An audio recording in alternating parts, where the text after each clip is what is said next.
Shalom. Selamat pagi Bapak Ibu Jemaat yang dikasihi oleh Tuhan Yesus Kristus. Kita akan memulai ibadah kita pada pagi hari ini. Namun terlebih dahulu mohon perhatiannya untuk beberapa hal sebagai berikut.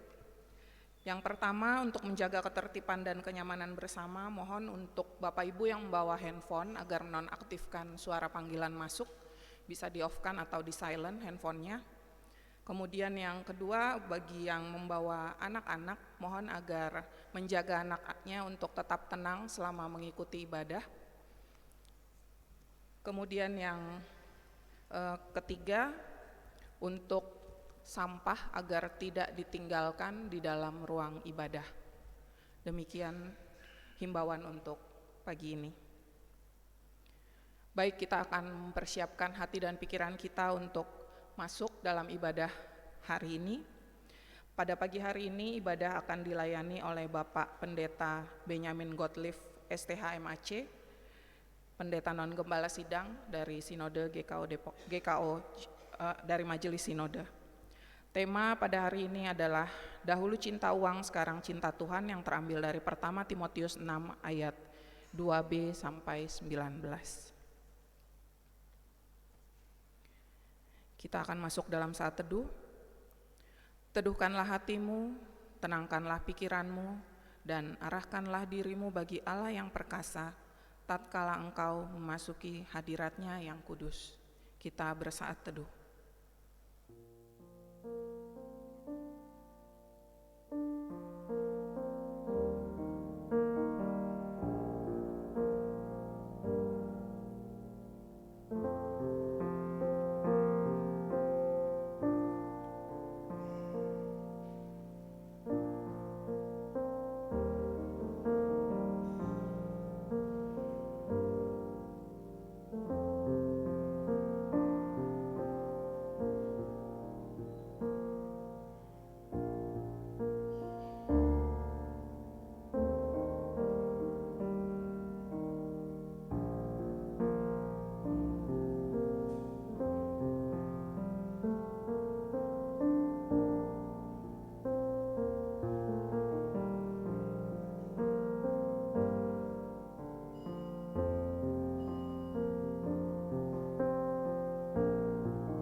Bapak Ibu Jemaat diundang untuk bangkit berdiri. Kita akan menyambut firman Tuhan. Kita mengangkat pujian dari nyanyian Kidung Keesan 54 bait pertama dan kedua.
Nats pembimbing, saudara-saudara jemaat, mendasari kebaktian kita hari ini, firman Tuhan mengatakan seperti yang tertulis dalam Pengkhotbah 5 ayat 9 yang berbunyi sebagai berikut.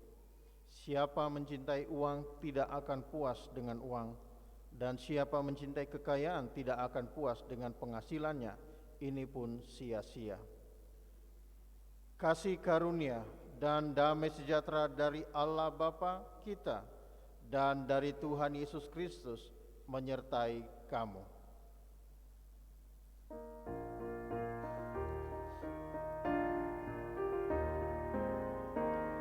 Pujilah Tuhanmu, haleluya, haleluya. Malaikat kerubim, serafim pun puji Dia. Hai bintang, bulan, matahari, angkatlah suara, serta segala langit dan seluruh cakrawala. Hai ular-ular naga segenap samudra raya, binatang liar, hewan, burung-burung yang bersayap. Padukanlah suaramu, besarkan nama Tuhan yang agung dan perkasa dan berlimpah kekuatan. Nyanyikanlah haleluya, haleluya.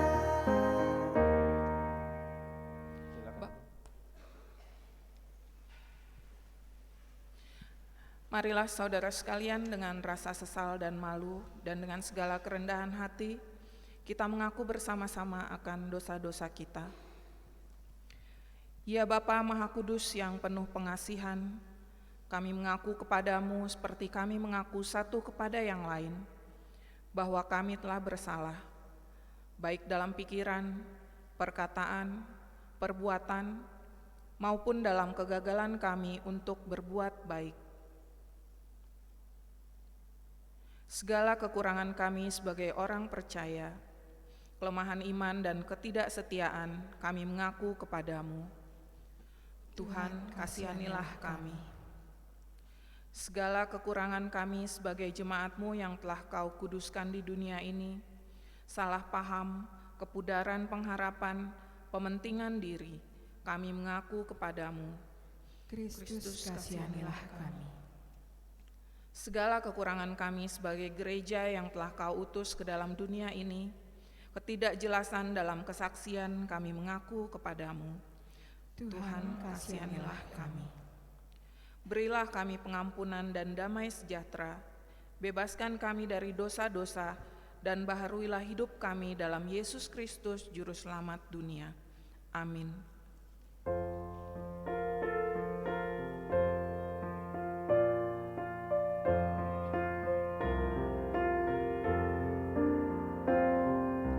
Tuhan kasihani, Kristus kasihani, Tuhan kasihani kami.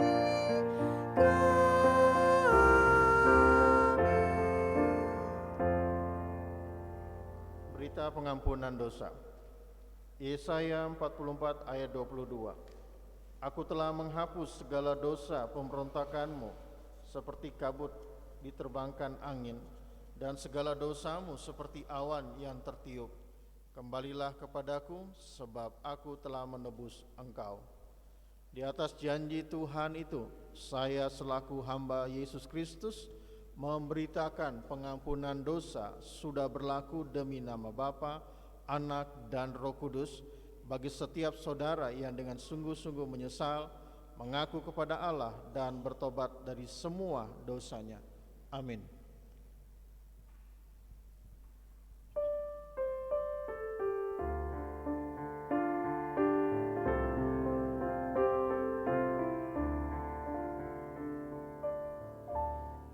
Allah Bapa di surga maha tinggi, puji sembah dan syukur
Amanat Hidup Baru. Mari jemaat Tuhan kita bangkit berdiri. Bersama-sama mendengarkan petunjuk hidup baru sebagaimana yang tertulis dalam Roma pasal 6 ayat 11 dan 12. Demikian sabdanya. Demikianlah hendaknya kamu memandangnya, bahwa kamu telah mati bagi dosa, tetapi kamu hidup bagi Allah dalam Kristus Yesus. Sebab itu, hendaklah dosa jangan berkuasa lagi di dalam tubuhmu yang fana, supaya kamu jangan lagi menuruti keinginannya.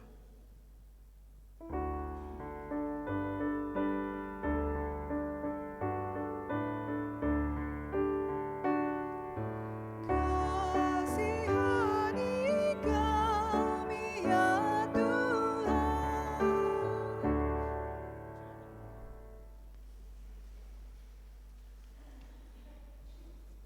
Jemaat Tuhan, kita akan mempersiapkan hati kita untuk mendengar firman Tuhan.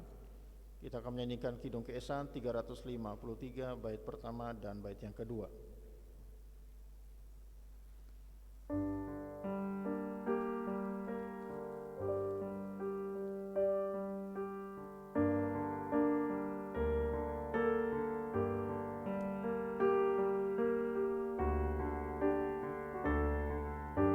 Sabda Tuhan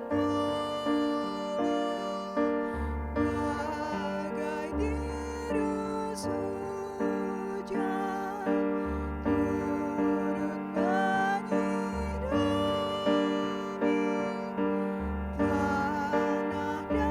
tumbuhan,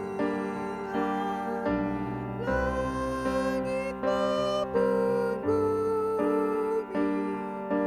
Bukalah telinga, hai dengar sabdanya,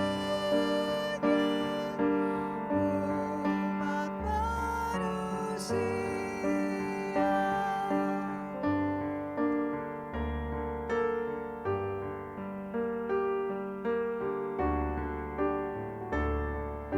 Sambut hai jiwaku, sabda Tuhan Allah.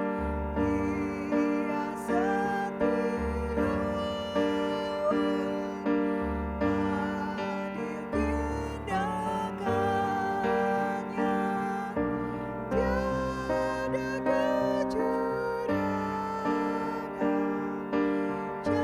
adil tindakannya, tiada kecurangan. Janjinya mulia,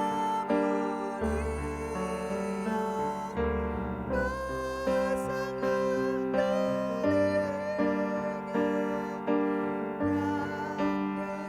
dan dengarkan Dia. Mari jemaat Tuhan, kita berdoa mohon kekuatan Tuhan. Allah yang Maha Kuasa, Engkau pelindung dari segala orang yang berharap kepadamu. Tanpa anugerah-Mu tidak ada orang yang dapat berarti di hadirat-Mu. Limpahkanlah kemurahan-Mu kepada kami, supaya oleh ilham-Mu yang kudus kami dapat mengetahui apa yang benar, dan oleh kekuatan-Mu kami juga dapat melaksanakannya menurut kehendak Yesus Kristus Tuhan kami. Amin. Tuhan menyertai kamu. Diberkatinya Engkau. Amin. Pembacaan firman Tuhan pada hari ini, saya undang jemaat Tuhan bangkit berdiri. Kita akan baca bersama-sama dari 1 Timotius pasal 6 ayat 26b sampai 19. Saya akan bacakan ayat 2b dan jemaat Tuhan akan baca ayat ketiga silih berganti sampai di ayat 19 kita akan baca bersama-sama. 1 Timotius pasal 6 ayat 26b sampai 19. Temanya mengenai penyakit bersilat kata dan mengenai cinta uang. Ayat 25b, ajarkanlah dan nasihatkanlah semuanya ini.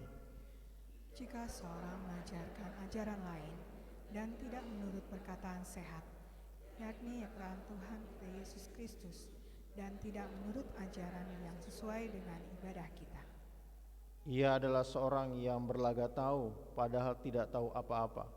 Penyakitnya ialah mencari-cari soal dan bersilat kata yang menyebabkan dengki, cedera, fitnah, curiga. percocokan antara orang-orang yang tidak lagi berpikiran sehat dan yang kehilangan kebenaran, yang mengira ibadah itu adalah suatu sumber keuntungan. Memang ibadah itu kalau disertai rasa cukup memberi keuntungan besar.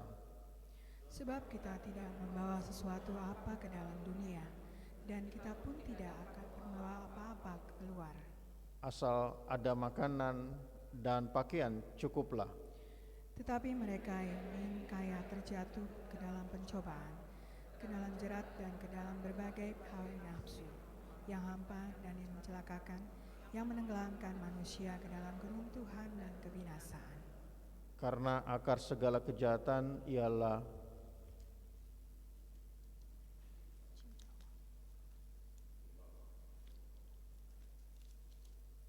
cinta uang, sebab oleh memburu uang beberapa orang telah menyimpang dari iman dan menyiksa dirinya dengan berbagai-bagai duka. Tetapi engkau, hai manusia Allah, jauhilah semuanya itu. Kejarlah keadilan, ibadah, kesetiaan, kasih, kesabaran, dan kelembutan. Bertandinglah dalam pertandingan iman yang benar dan rebutlah hidup yang kekal. Untuk itulah engkau telah dipanggil dan telah engkau ikrarkan ikrar yang benar di depan banyak saksi. Di hadapan Allah yang memberikan hidup kepada segala sesuatu, dan di hadapan Kristus Yesus yang telah mengikrarkan ikrar yang benar itu juga di muka Pontius Pilatus, kuserukan kepadamu, Turutilah perintah ini dengan tidak bercacat dan tidak bercela, hingga pada saat Tuhan kita Yesus Kristus menyatakan dirinya, yaitu saat yang akan ditentukan oleh penguasa yang satu-satunya dan yang penuh kebahagiaan, Raja di atas segala raja dan Tuhan di atas segala Tuhan. Dialah satu-satunya yang tidak takluk kepada maut, bersemayam dalam terang dan tak terhampiri. Seorang pun tak pernah melihat dia, dan memang manusia tidak dapat melihat dia. Baginya lah hormat dan kuasa yang kekal. Amin. Peringatkanlah kepada orang-orang kaya di dunia ini agar mereka jangan tinggi hati dan jangan berharap pada sesuatu yang tidak tentu seperti kekayaan, melainkan pada Allah yang dalam kekayaannya yang memberikan kepada kita segala sesuatu yang dinikmati. Peringatkanlah agar mereka itu berbuat baik, menjadi kaya dalam kebajikan, suka memberi dan membagi sama-sama, dan demikianlah mengumpulkan suatu harta sebagai dasar yang baik bagi dirinya di waktu yang akan datang untuk mencapai hidup yang sebenarnya. Demikianlah firman Tuhan. Dimuliakan Allah Bapa, Allah Anak, dan Allah Roh Kudus, ketiga yang esa. Yang berbahagia ialah mereka yang mendengarkan firman Allah dan yang memeliharanya. Haleluya. Haleluya, haleluya, haleluya.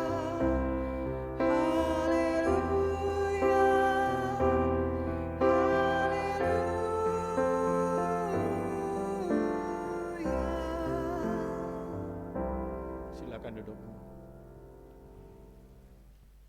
Shalom, selamat pagi umat Tuhan.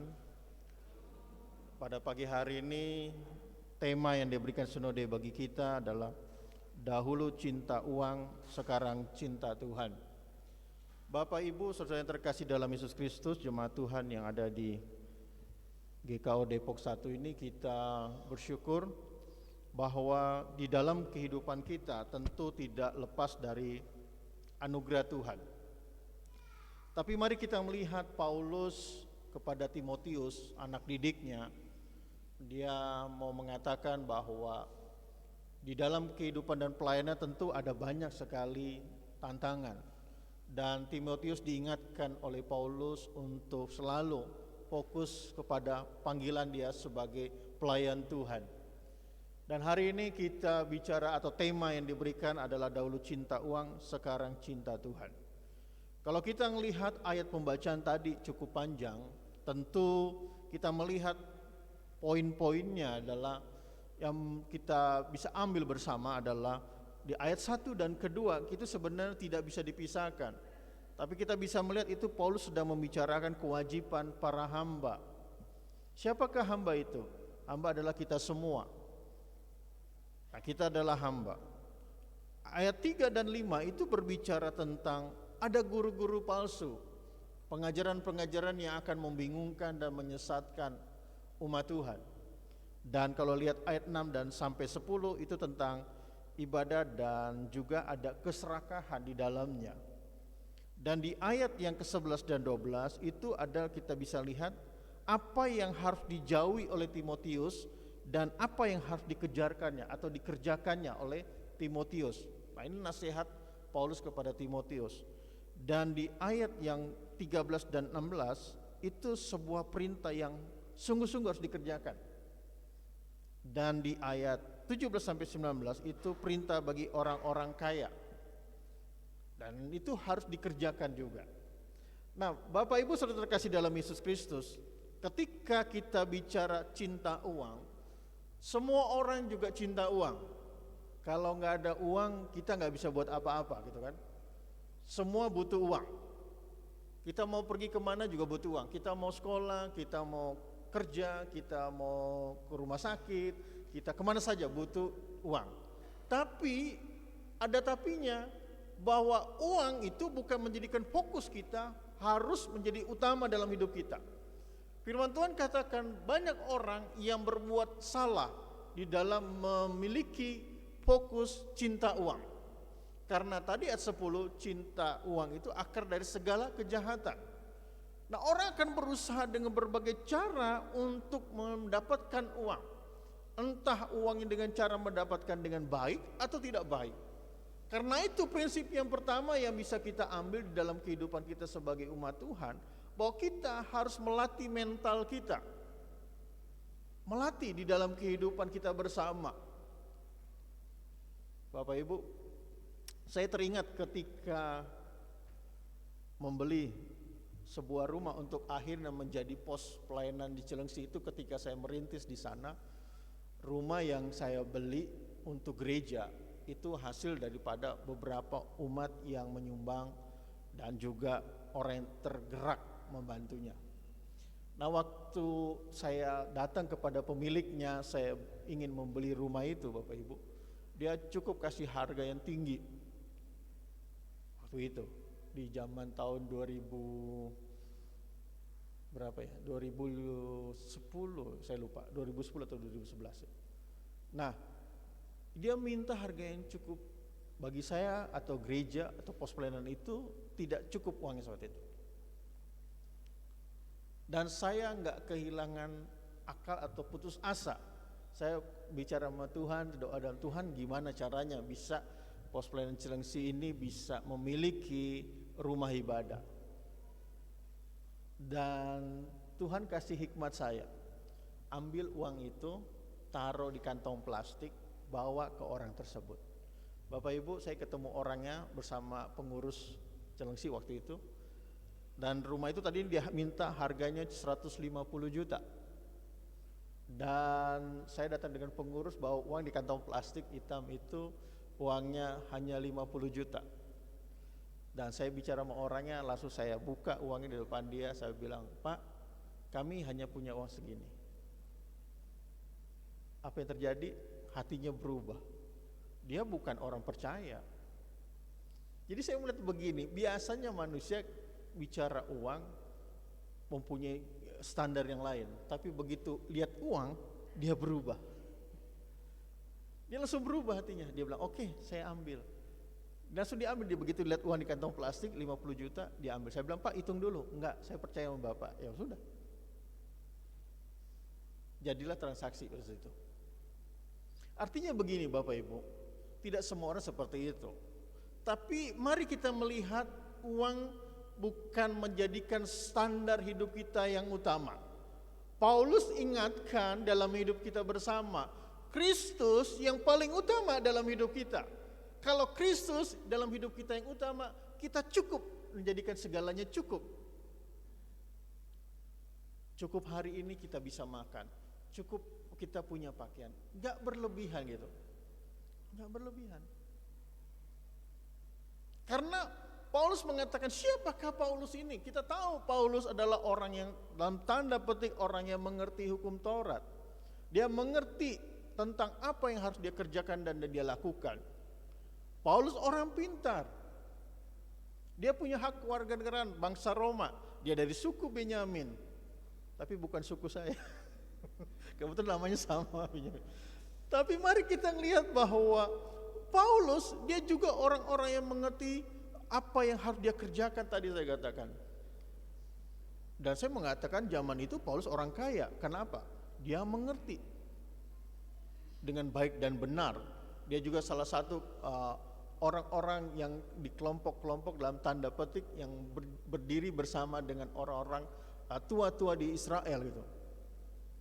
Nah, tapi ketika dia mengenal Tuhannya, Yesus Kristus, hidupnya diubah oleh Tuhan.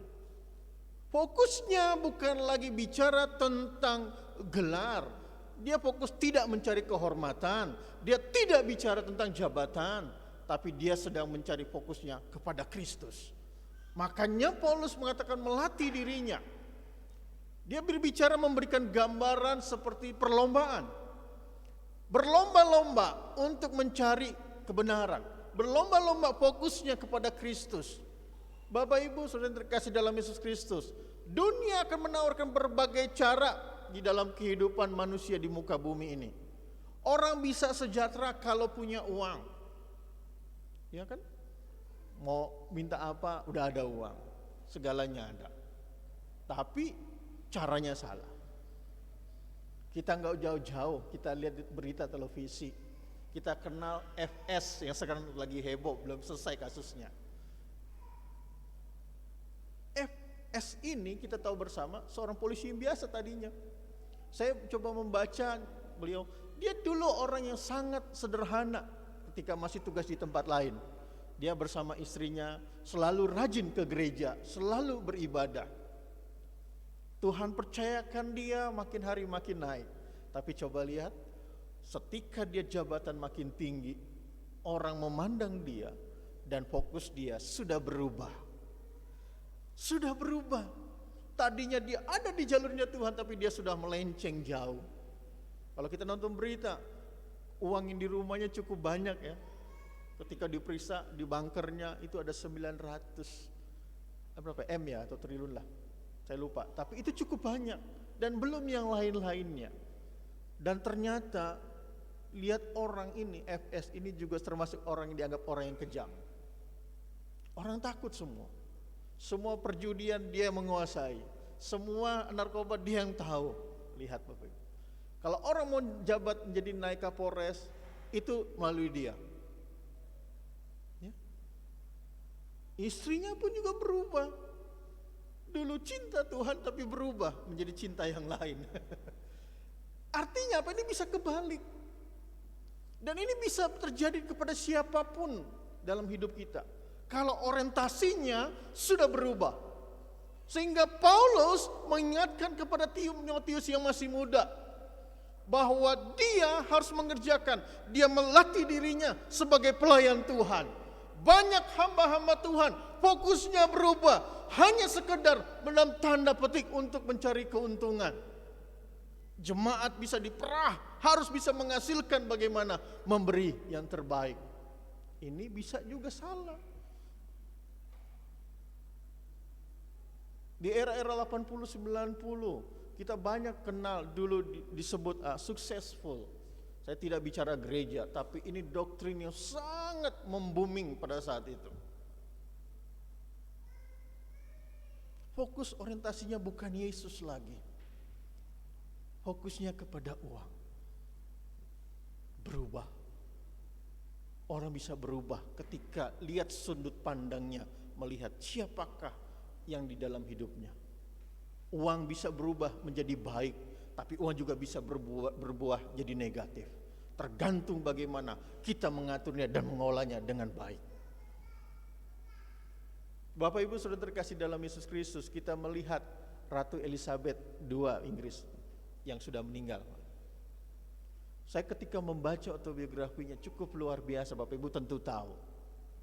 Ratu Elizabeth ini diangkat menjadi Ratu Inggris pada usia 26 tahun. Dia memerintah Inggris selama 70 tahun.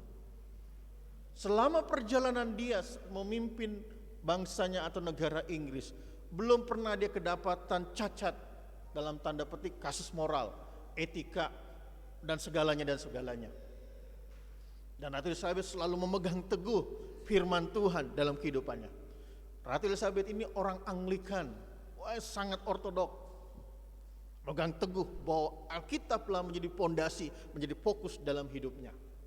Perdana Menteri Inggris yang baru ketika mengubur kemarin dia bilang, kehidupan Ratu Elizabeth, dia selalu humble.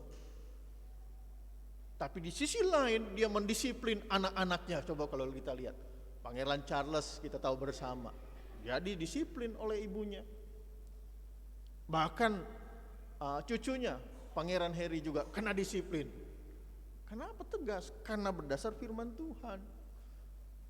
Dan tentu banyak anaknya yang lain juga banyak kasus, termasuk Pangeran Andrew juga kena gitu kan. Kalau Bapak Ibu baca kasusnya. Karena bagi Ratu Elizabeth kebenaran firman itu menjadi dasar kehidupan dia. Apa yang gak kurang dalam hidupnya? Gak kurang dia. Punya segalanya. Bapak Ibu lihat mahkotanya ketika dipakai itu. Wah, harganya miliaran Bapak Ibu, mungkin triliunan lah saya bilang. Berliannya cukup banyak bertahta di dalam. Tapi dia punya sikap hidup yang humble. Dia kepada rakyatnya, dia mengutamakan rakyatnya. Nah, tergantung kepada kita orientasinya kemana. Orientasinya. Makanya tadi dikatakan oleh Paulus bahwa dia membicarakan kewajiban para hamba-hamba. Kerjakanlah dengan baik, takut akan Tuhan. Timotius diingatkan sebagai anak didiknya atau anak rohaninya. Diingatkan. Karena apa? Akan ada banyak sekali tantangan dan godaan di dalam kehidupan pelayanan. Kita sebagai hamba-hamba Tuhan atau para pelayan-pelayan, ini firman Tuhan untuk saya. Bahwa ada banyak sekali godaan dan godaan. Satu kali ketika saya habis ditabiskan pendeta, Bapak Ibu, sebulan kemudian ada seorang datang sepasang, minta diberkati saya. Pak Pendeta, bisa nggak minta tolong berkati kami? Saya tanya dulu dari mana tinggalnya, terus tahu saya dari mana, dan sebagainya. Latar belakang saya cek semua. Terus dia bilang, Pak Pendeta, tolong berkati kami. Terus saya bilang, di gereja kami tidak bisa seperti itu langsung datang diberkati, nggak bisa. Ada yang harus urut-urutannya, saya bilang. Nggak bisa sembarangan. Terus saya tanya kepada dia, saya lihat calon istrinya, maaf, sudah berisi dulu. Ini satu poin bagi saya. Terus saya bilang, calon istrimu sudah mengandung? Iya Pak.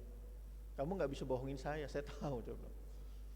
Lalu dia bilang, Pak tolong kami tidak mau begini, kami mau tetap. Saya bilang, ya bisa, tapi harus dilihat dulu. Dia gak sabar. Saya suruh pulang, ternyata besok malam dia balik lagi. Bapak Ibu, yang terjadi? Dia datang bawa uang di kantong tas, taruh di meja. Saya di Cilengsi waktu itu. Dia buka tasnya, itu uang 10 juta. Dia bilang, Pak Pendeta tolong kami, ini uang tuh Pak Pendeta. Bapak Ibu, saya bilang begini, Pak, uangnya bawa pulang, saya bilang. Orientasi saya melayani bukan uang. Kalau menjadi itu utama dalam hidup saya bukan lagi sebagai pendeta. Saya sebagai pengusaha. Iya kan? Bisa aja, siapa yang mendekati, ayo gitu kan. Saya sama aja seperti calo. Bapak Ibu tahu kalau di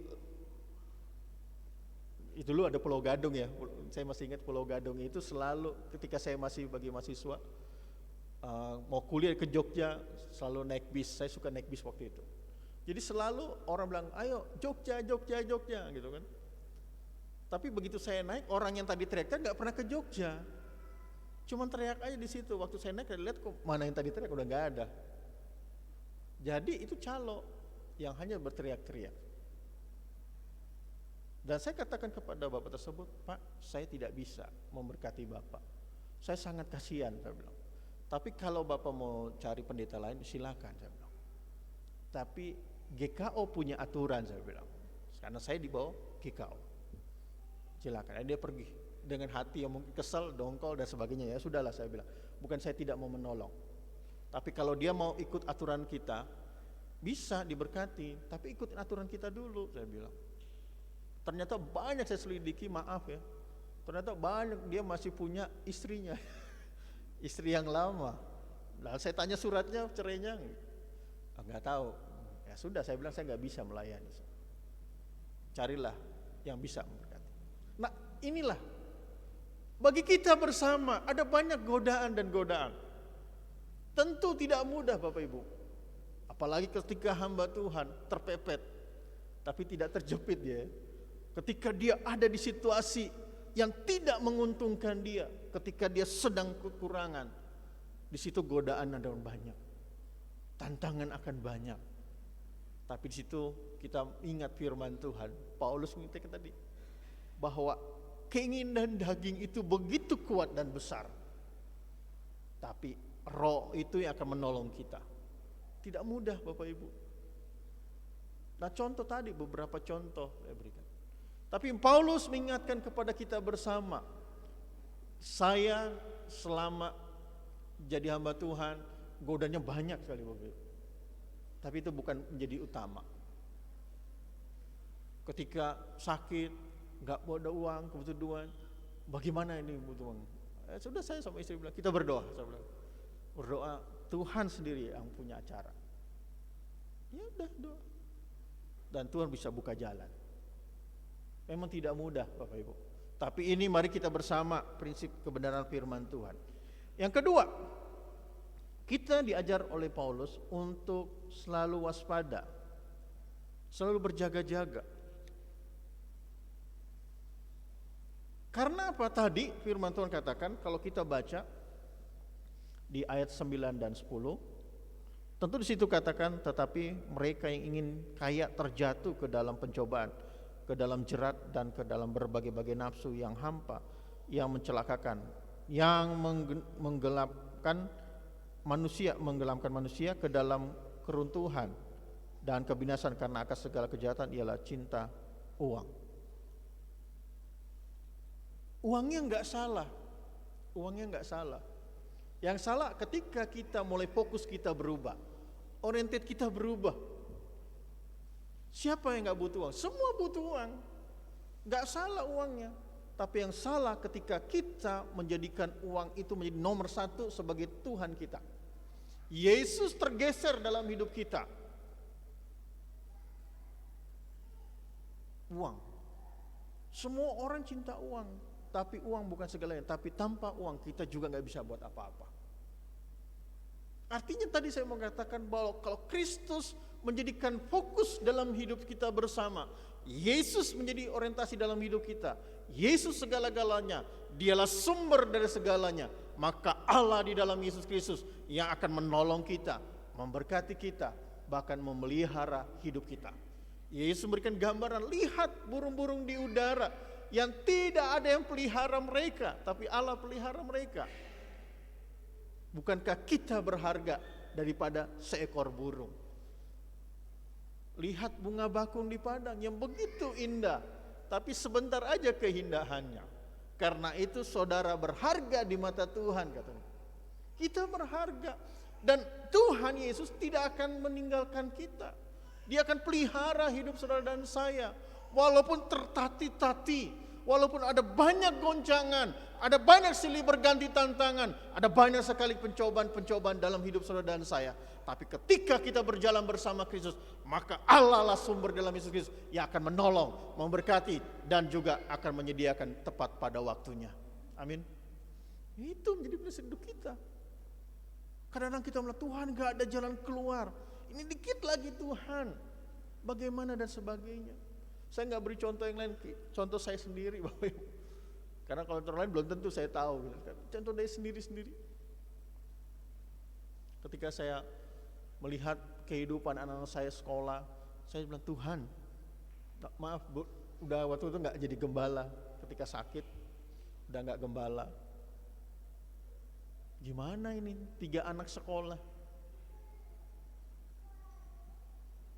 Sedih. Tapi ngobrol sama istri berdua. Makanya istri itu adalah penopang kita. Istri itu walaupun lemah tapi dia menguatkan. Dia bilang, udah Pak, kita berdoa. Saya udah berdoa.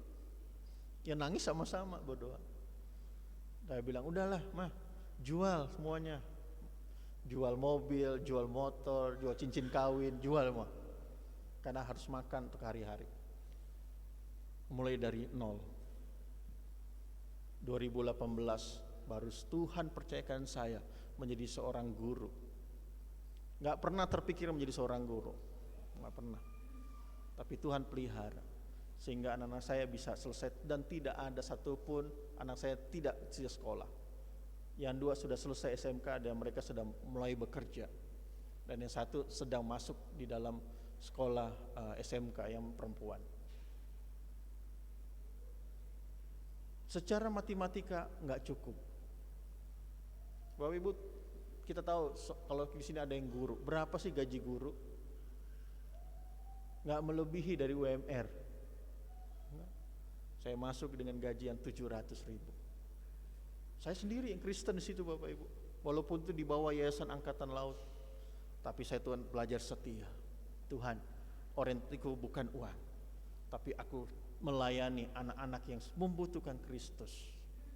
Sampai hari ini Tuhan percayakan di situ.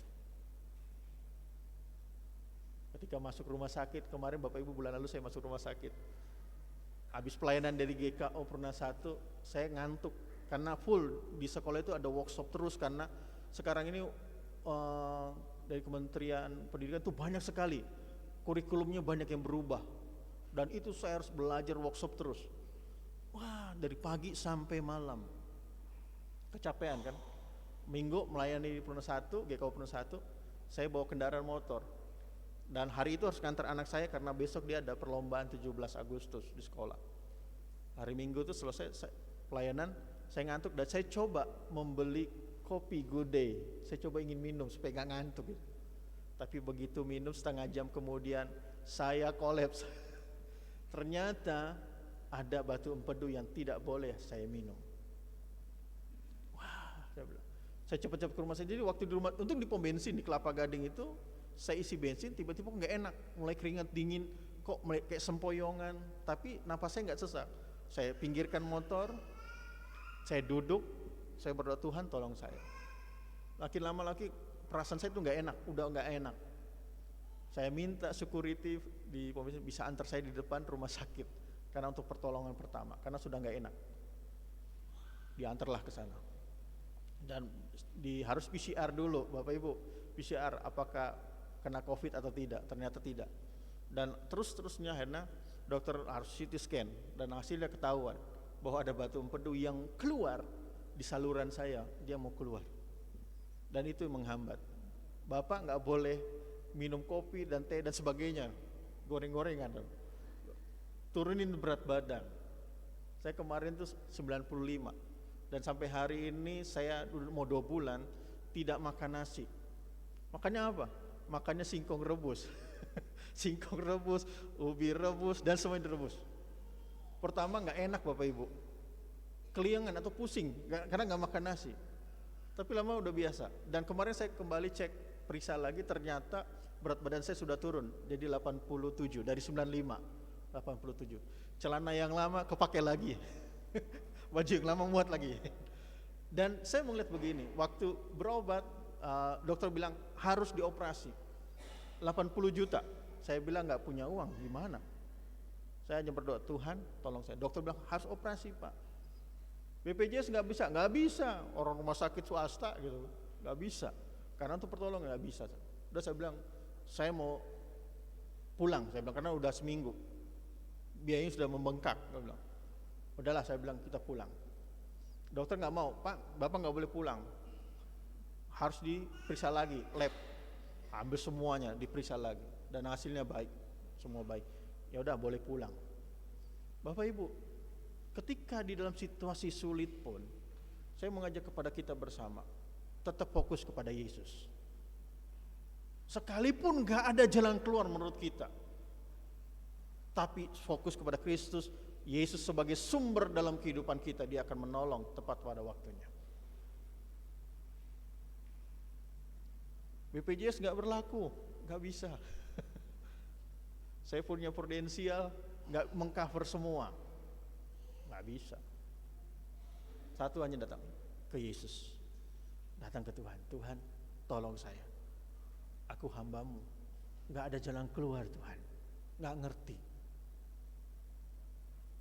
Datang aja, dan Tuhan buka jalan. Nah, bagi kita bersama, tentu kita harus mewaspadai diri kita. Di usia-usia yang produktif itu godaannya makin banyak, tantangannya makin besar. Kalau udah usia 50 ke atas tuh godaannya mulai berkurang. Saya 2 tahun lagi usia 50. Dan maaf Bapak Ibu yang sudah rambut putih, itu adalah mahkota Tuhan berikan. Saya ketika di sekolahan itu rapat, semua tuh guru-guru masih muda di bawah saya semua. Lalu mereka bertanya, Pak Beni usia berapa? Saya bilang 48, sebentar lagi 49. Kok nggak ada ubannya? Saya bilang anugerah Tuhan. Guru-guru yang usia baru lulus sarjana S1 itu udah umur 30, 40, itu semua udah putih semua. Kok Pak Beni nggak percaya mereka? Periksa, saya diperiksa uban saya. Dulu nggak ada tuh. Saya bilang anugerah Tuhan.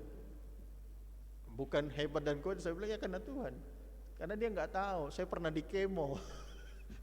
Di kemo itu rontok semua, jadi tumbuh baru.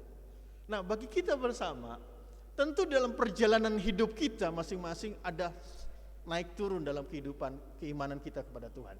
Tapi saya mau bagikan bagi kita bersama, iman kita tidak boleh berhenti karena tantangan. Iman kita tidak berhenti orientasinya karena uang, tapi orientasinya kepada Kristus yang akan sumbernya dalam kehidupan kita. Itu yang akan memberikan kekuatan bagi kita. Sumbernya adalah Yesus yang akan menolong kita, bukan karena hebat dan kuatnya kita. Paulus orang yang hebat, Paulus adalah orang yang terpandang, tapi begitu mengenal Yesus sebagai Tuhan Juru Selamatnya, orientasinya berubah. Dia mengingat segala-galanya, apa yang pernah ada di hidupnya, dia semua dia lupakan. Dia anggap sampah. Kehormatan, jabatan, gelar, semua kuanggap sampah, kata Paulus. Tapi dia orientasinya adalah berlari-lari kepada tujuan Yesus Kristus. Ketika dia melayani Tuhan, banyak orang menolak dia karena orang melihat dulu hidupnya bagaimana. Hidupnya lah orang yang dalam tanda petik orang yang jahat. Nggak mungkin orang bisa menerima dia. Tapi lihat, bahkan Tuhan perintahkan Ananias untuk menolong dia. Ananias bilang apa? Ngapain gitu, orang ini jahat gitu kan.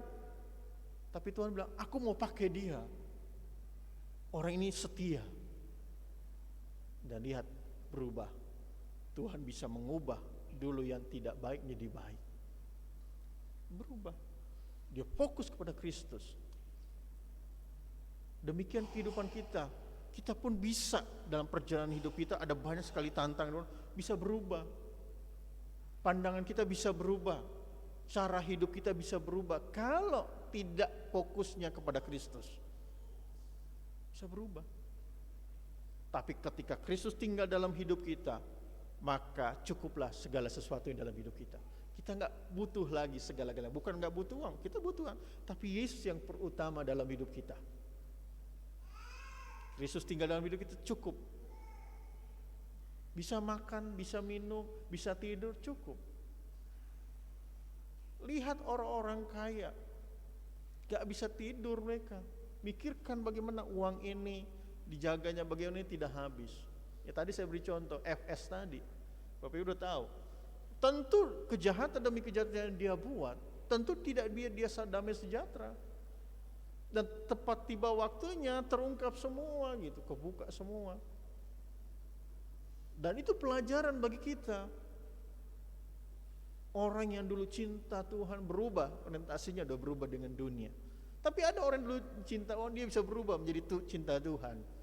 Artinya apa? Kehidupan kita meletakkan dasar pondasinya adalah Yesus menjadi utama dalam hidup kita. Yang ketiga,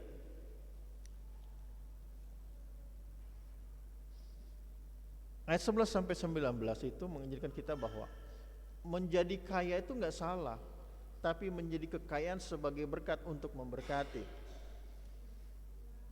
Menjadi kaya enggak salah, tapi caranya bagaimana? Ada banyak orang caranya salah. Orang mencari kekayaan, maaf, harus pergi ke dukun atau paranormal. Pergi ke gunung-gunung. Dulu tuh kenal Gunung Kawi dan sebagainya lah. Mencari apa? Kekayaan. Menjadi kaya enggak salah, tapi orientasinya apa?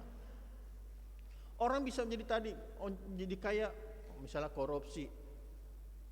Dia nggak peduli lagi bagaimana caranya dia harus kaya. Jabatan, bagikan kehormatan.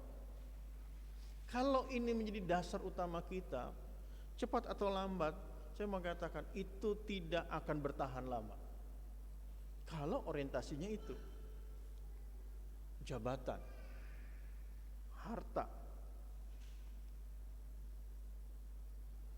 semua itu hanya sementara. Ketika mati, apakah bisa dibawa? Enggak bisa. Ketika kita mati, orang mengubur kita, mari mayatnya bawa sini. Orang udah gak sebut gelar kita.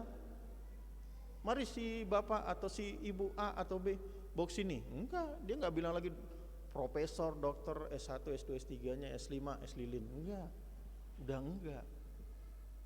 Habis selesai penguburan, selesai udah, gak diingat lagi. Paling keluarga aja gitu kan. Orang udah gak ingat. Ketika masuk dalam lubang kubur, hartanya gak bisa dibawa. Punya pakaian sebadan aja yang dipakai. Toh juga nanti setahun juga habis. Gak abadi. Tapi banyak orang yang salah orientasinya. Bukan gak boleh kaya, boleh, tapi caranya. Orang akan berusaha sedemikian rupa, jabatan. Saya harus jadi begini dan begini. Gak apa-apa, tapi kalau caranya salah, pasti sebentar, gak lama. Tapi kalau Tuhan yang menuntun hidup kita, Tuhan akan pelihara, Tuhan akan jaga dan sebagainya. Contoh perjanjian lama, Raja Daud. Daud berapa kali ingin dijatuhkan? Pertama dengan anaknya dulu, oleh Absalom, menyusun kekuatan selama 13 tahun untuk mengkudeta bapaknya. Ini anak kurang ajar. 13 tahun dia mengatur strategi supaya bisa menjatuhkan bapaknya. Dia atur pasukan sedemikian rupa karena orientasinya udah salah, yaitu jabatan, kekayaan, kehormatan. Dia nggak buat itu juga nanti dia akan jadi raja. Dia putra mahkota kok gitu. Tapi dia nggak sabar waktunya. Ingin cepat, instan, potong jalan. Tapi Tuhan nggak izinkan kan? Walaupun Daud harus melarikan diri, pura-pura gila sampai air liurnya turun. Sampai Raja Amon bilang, bukankah ini Raja Daud? Ah, masa raja kayak begini gitu? Apakah kau kekurangan orang gila di kerajaanku, kata Raja Amon. Karena Daud mencoba menghilangkan jejak supaya anaknya nggak membunuh dia. Jadi seperti orang gila. Bahkan kita lihat banyak sekali Daud mau jatuh. Tapi coba lihat sampai akhir hidupnya, Daud menyelesaikan sebagai seorang raja. Raja Saul juga kita lihat dia raja pertama. Tapi dia merasa bahwa Daud ini saingannya dia. Padahal Daud ini menantunya dia. Memimpin korban bakaran, harusnya bukan dia, Samuel yang memimpin. Dia nggak sabar. Waktunya cepet-cepet, udah maaf. Samuel udah tua, jalannya juga pelan-pelan, tertati-tati. Nggak sabar, Tuhan marah. Bukan tugasmu bawa korban bakaran, tapi tugas Nabi Samuel. Artinya bagi saudara dan saya, kita bisa belajar dari perjanjian lama dan tokoh-tokoh Alkitab. Menjadikan sesuatu yang utama dalam hidup, menunggu waktunya Tuhan. Orientasinya adalah kepada Kristus sebagai Tuhan dan selamat kita kembali lagi. Maka timingnya akan tepat pada waktunya Tuhan, bukan waktu kita. Kadang-kadang kita kita selalu bicara indah pada waktunya, tapi nggak pernah mengalami. Maunya cepat, potong Kompas. Banyak sarjana-sarjana juga instan banyak di Indonesia. Nggak pernah nyusun skripsi, tapi skripsi dibuat orang. Nggak tahu nanti di sidang di meja hijau dia bisa menjawab apa nggak tahu. Makanya itu penting ketika meja hijau. Dia harus pertahankan skripsinya. S1, S2, S3, banyak gelar doktor, tapi dokter yang abal-abalan juga banyak karena potong Kompas tadi. Jabatan, banyak sekali Bapak Ibu. Saya nggak perlu satu-satu menjelaskan. Bapak Ibu tahu bagaimana saya harus menduduki jabatan itu. Berusaha berbagai cara untuk bisa duduk di atasnya. Karena jabatan adalah utama menurut dia. Tapi waspadalah dalam hidup kita. Kekayaan bukan menjadi prioritas dalam hidup kita. Tapi tidak salah menjadi orang kaya. Tapi menjadi kaya harus menjadi berkat dan memberkati. Dimanapun kita berada bisa memberkati orang. Karena harta yang kita miliki itu sementara, gak ada abadi tadi saya katakan. Kita gak bisa bawa. Yang menikmati yang hidup. Karena itu diingatkan oleh Paulus kepada Timotius dan kepada jemaat di Asia khususnya. Untuk mereka di dalam kehidupan mereka berorientasi kepada Kristus. Saudara dan saya, mari kita sebagai umat Tuhan bahwa cinta uang bukan menjadi prioritas kita, tapi kita membutuh uang. Menjadikan prioritasnya adalah cinta Tuhan. Maka Tuhan sendiri akan menolong kita, memberkati kita dalam setiap gerak dan langkah kita. Tuhan yang akan menolong kita. Apapun yang terjadi, Tuhan yang bertanggung jawab di dalam Yesus Kristus. Tuhan berjanji, aku akan menyertai engkau sampai berkesudahan. Artinya Tuhan menyediakan dalam hidupmu. Tuhan mencukupkan dalam keperluanmu.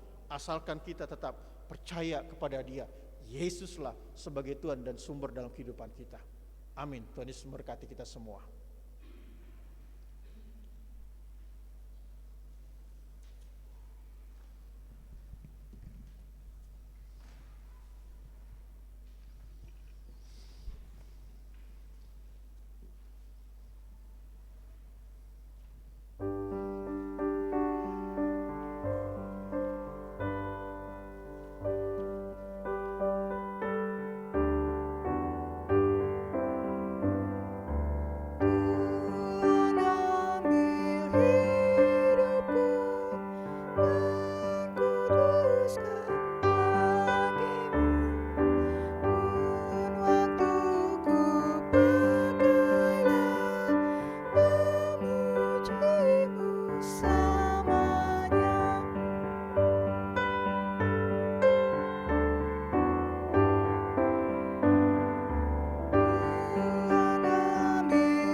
Untuk bangkit berdiri, kita akan bersama-sama mengucapkan pengakuan iman kita yang am dan rasuli. Kita mulai. Aku percaya kepada Allah, Bapa yang Maha Kuasa, melihat langit dan bumi, dan kepada Yesus Kristus anaknya yang tunggal Tuhan kita, yang dikandung daripada Roh Kudus, lahir dari Maria, yang menderita di bawah pemerintahan Pontius Pilatus, disalibkan, mati dan dikuburkan, turun ke dalam kerajaan maut. Pada hari yang ketiga, bangkit pula antara orang mati, naik ke surga, duduk sebelah kanan Allah, Bapa yang Maha Kuasa, dan akan datang dari sana untuk menghakimi orang yang hidup dan yang mati. Aku percaya pada Roh Kudus, gereja yang kudus dan am, persekutuan orang kudus, pengampunan dosa, kebangkitan daging, dan hidup yang kekal. Amin. Jemaat dipersilakan duduk kembali. Bapak Ibu Saudara jemaat Tuhan Yesus Kristus, minggu depan kita akan perjamuan kudus sedunia. Kita akan ikut perjamuan untuk tanggal 2. Saya akan berdoa bagi jemaat atau Bapak Ibu yang ikut perjamuan boleh berdiri. Saya akan berdoa bagi Bapak Ibu untuk persiapan untuk perjamuan kudus untuk minggu depan. Sebelum kita masuk dalam doa syafaat, mari kita berdoa. Bapa, di dalam nama Yesus Roh Kudus, terima kasih Tuhan.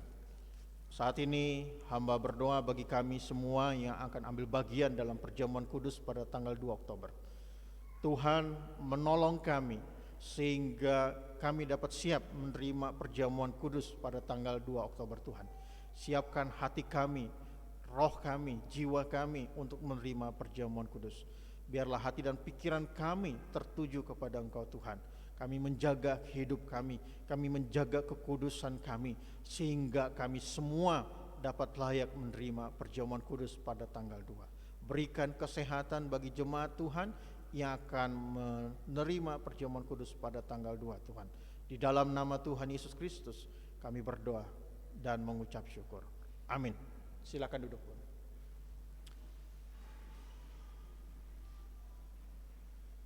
Bapak Ibu sekalian, kita akan masuk dalam doa syafaat. Mari kita berdoa. Bapa, di dalam nama Yesus Roh Kudus, terima kasih Tuhan. Kami telah selesai mendengarkan firman-Mu Tuhan. Firman-Mu mengajar kepada kami untuk fokus kami kepada Kristus. Dulu cinta uang, dan sekarang kami mencintai Tuhan. Tuhan, tolong kami tidak sempurna Tuhan. Kami tidak mampu, tetapi mulai pertolongan Tuhan yang akan memampukan kami, sehingga orientasi kami hanya kepada Kristus Tuhan. Terima kasih Tuhan, hamba berdoa bagi seluruh jemaat-Mu yang ada di GKO Depok 1 ini. Tuhan memberkati dan menolong seluruh umat Tuhan yang ada di GKO Depok 1 ini Tuhan. Tak lupa juga Tuhan, hamba berdoa untuk jemaat Tuhan di dalam pergumulannya masing-masing. Biarlah pertumbuhan iman mereka selalu di dalam kehidupan mereka bertumbuh dalam pengenalan kepada Engkau Tuhan. Bahkan apapun yang sedang mereka alami di dalam kehidupan mereka, Tuhan menolong mereka. Hamba berdoa, mungkin jemaat Tuhan ada yang mengalami kelemahan tubuh ataupun sakit. Hamba berdoa dalam nama Yesus, Tuhan menolongnya, memberikan kesembuhan, kesehatan bagi jemaat Tuhan yang sedang mengalami sakit ataupun kelemahan tubuh. Tuhan pakai sarana obat-obatan menjadikan pemulihan kesembuhan di dalam nama Yesus. Hamba berdoa juga bagi majelis dan hamba Tuhan, pekerja gereja beserta keluarga masing-masing. Tuhan, hamba berdoa Tuhan, baik itu para penatua di dalam pelayanan mereka, Tuhan berkati mereka, Tuhan mengurapi mereka, dan apa yang mereka kerjakan lakukan semuanya untuk kemuliaan Tuhan. Dan Tuhan jaga mereka, beri kesehatan mereka, dan pengurapan Tuhan dalam hidup mereka. Tak lupa hamba berdoa untuk hamba Tuhan di tempat ini, Bapak Pendeta Martinus Horisa. Tuhan berkati beliau di dalam pelayanannya sebagai gembala sidang. Tuhan berikan kesehatan selalu dan memberkati keluarga, istri dan anak-anaknya Tuhan. Dan tak lupa juga untuk para pekerja gereja yang lainnya beserta keluarga mereka dan seluruh kehidupan mereka. Tuhan berkati majelis dan seluruhnya di dalam pekerjaan usaha, Tuhan memberkati Tuhan. Tak lupa juga untuk anak-anak Tuhan yang sedang mencari pekerjaan atau pasangan hidup. Kami berdoa dalam nama Tuhan Yesus, Tuhan memberikan lapangan pekerjaan sesuai Tuhan menghendaki mereka. Dan pasangan hidup juga Tuhan memberikan pasangan hidup bagi mereka sesuai yang Tuhan berikan dalam kehidupan mereka masing-masing. Hamba tak lupa juga berdoa bagi keluarga yang mendambakan keturunan, bahkan ibu yang sedang mengandung. Hamba berdoa dalam nama Yesus, Tuhan memberkati tiap-tiap keluarga yang mendambakan keturunan. Hamba berdoa bagi ibu-ibu yang sedang mengandung, Tuhan berikan kesehatan, baik ibu dan bayi yang di dalam kandungannya diberikan kesehatan. Tak lupa hamba berdoa bagi janda, duda, dan lansia serta anak-anak yang telah meninggalkan Tuhan.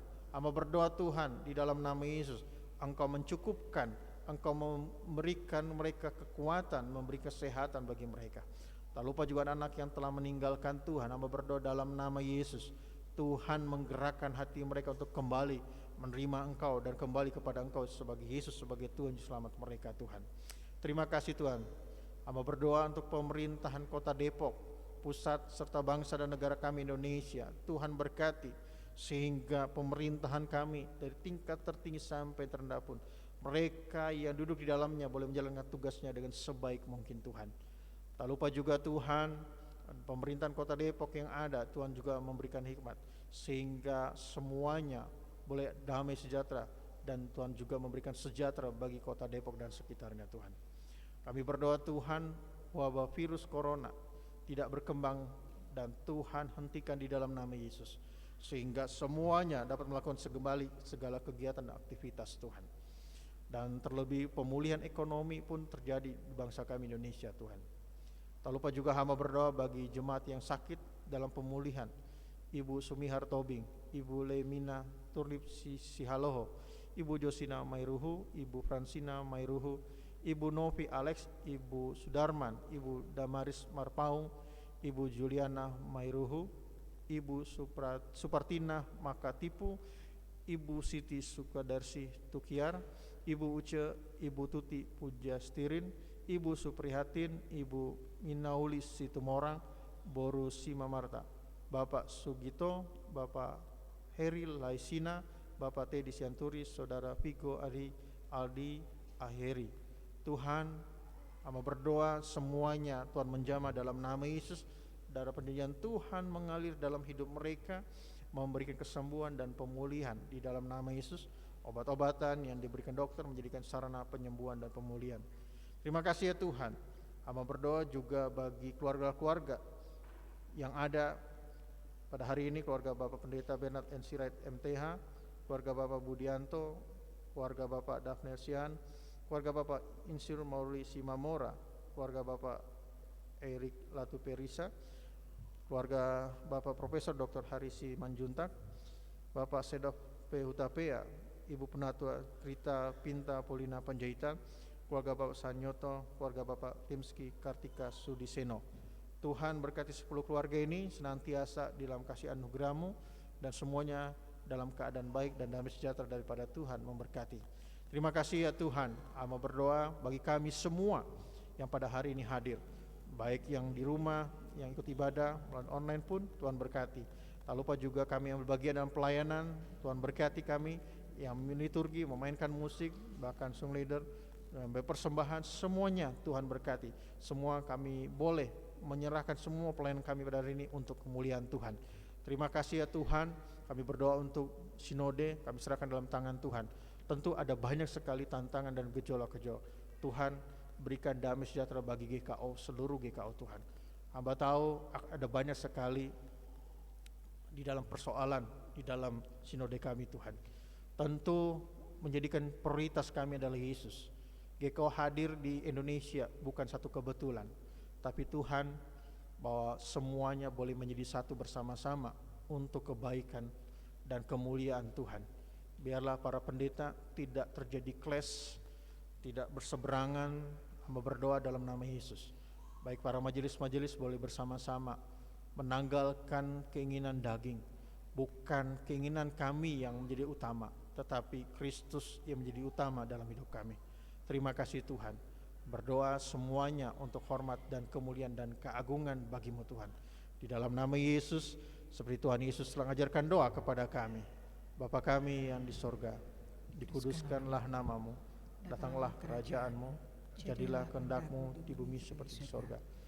Berikanlah kami pada hari ini makan kami yang secukupnya, dan ampunikan kami kesalahan kami, seperti kami juga mengampuni orang yang bersalah kepada kami. Dan jangan bawa kami dalam pencobaan, tetapi paskalah kami pada yang jahat. Karena dan Engkau yang kemuliaan punya kerajaan dan sampai kuasa selama-lamanya. dan kemuliaan sampai selama-lamanya. Amin. Amin. Bapak Ibu Jemaat, marilah kita mengucap syukur kepada Tuhan dengan persembahan kita, sambil mengingat kata Alkitab dari Lukas 21 ayat 3 dan 4. Lalu ia berkata, "Aku berkata kepadamu, sesungguhnya janda miskin ini memberi lebih banyak daripada semua orang itu. Sebab mereka semua memberi persembahannya dari kelimpahannya, tetapi janda ini memberi dari kekurangannya, bahkan ia memberi seluruh nafkahnya."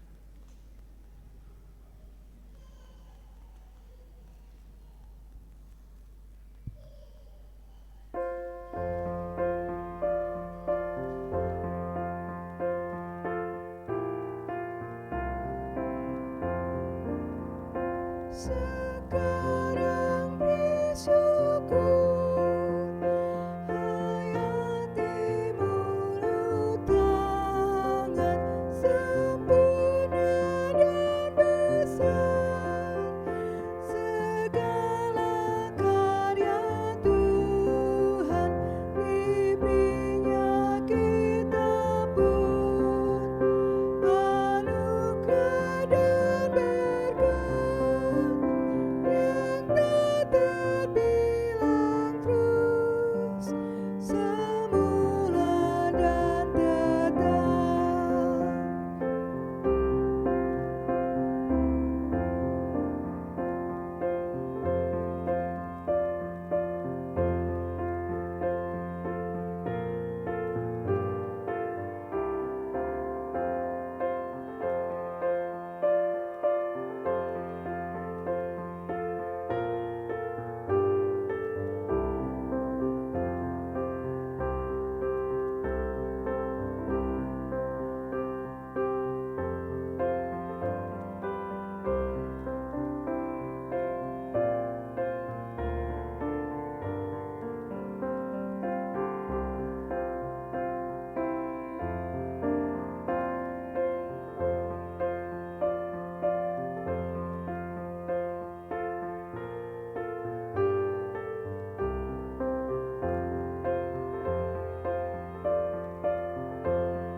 Memberikan sukacita, damai sejahtera di dalam hidup kita, kasih-Nya tak terberi, mengasuh anak-Nya, tolongannya besar seluas dunia.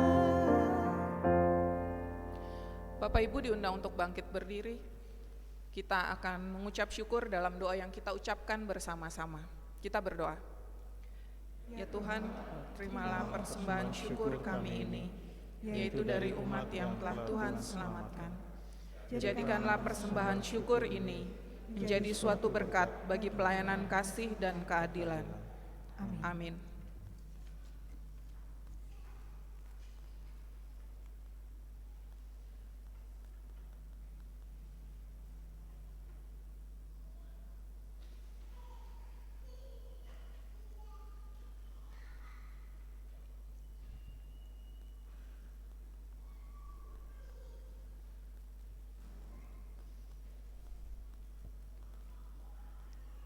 Jemaat Tuhan, sebelum kita pengutusan dan doa berkat, saya melupa satu doa untuk yang berulang tahun. Tadi saya nggak lihat, ternyata ada di bawah warta. Saya coba cari di warta, nggak kelihatan, ternyata ada di bawah. Saya berdoa dulu untuk bagi jemaat Tuhan yang berulang tahun. Bapa, dalam nama Yesus, terima kasih Tuhan. Hamba berdoa bagi jemaat Tuhan yang berulang tahun tanggal 25 September sampai tanggal 1 Oktober. Hamba berdoa Bapak Sanyoto, Saudari Liani Hendriana Watimena, Bapak Ruslan Judiseno, Saudari Stefani Andriani Oktavina Siwabesi, Bapak Tumpal Kondumuan Herdianto MPH, Nahor Marcelo Misa, Ibu Rati Dia Sulistiorini, Bapak Sahala Tobing, Ibu Rita Lendong, Bapak Raymond H. Uwan Umun, Ibu Dewita Polina Simamora, Bapak Ben Hart Octavians Pesi Warisa. Hamba berdoa ke-12 saudara hambamu yang Tuhan berikan usia di saat ini Tuhan. Tuhan berkati di dalam nama Yesus. Tuhan mengurapi dan memberkati apa yang mereka kerjakan, lakukan. Tuhan memberkati dan membuat berhasil. Di dalam nama Yesus kami berdoa. Amin. Jemaat Tuhan, kita akan mengakhiri ibadah kita pada pagi hari ini. Jemaat Tuhan, pulanglah dengan sejahtera dalam kehidupan sehari-hari dan lakukan firman Tuhan yang telah kamu dengar. Kita akan menyanyikan Kidung Keesaan 501 bait pertama dan kedua. Sesudah berkat kita menyanyikan bait yang ketiga.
Tuhan, arahkanlah hati dan pikiranmu kepada Tuhan, serta terimalah berkat-Nya.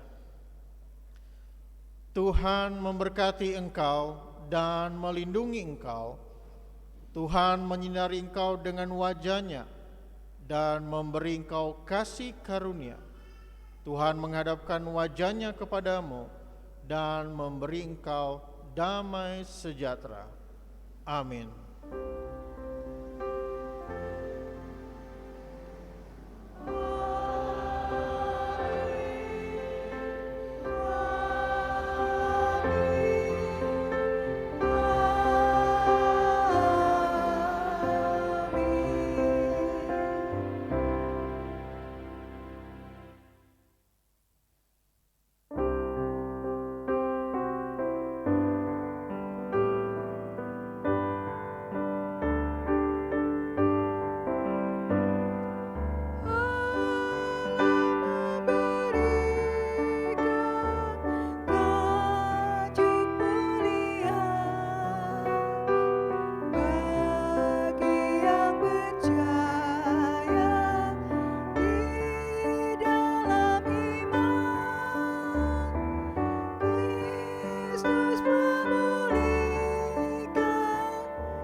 teduh.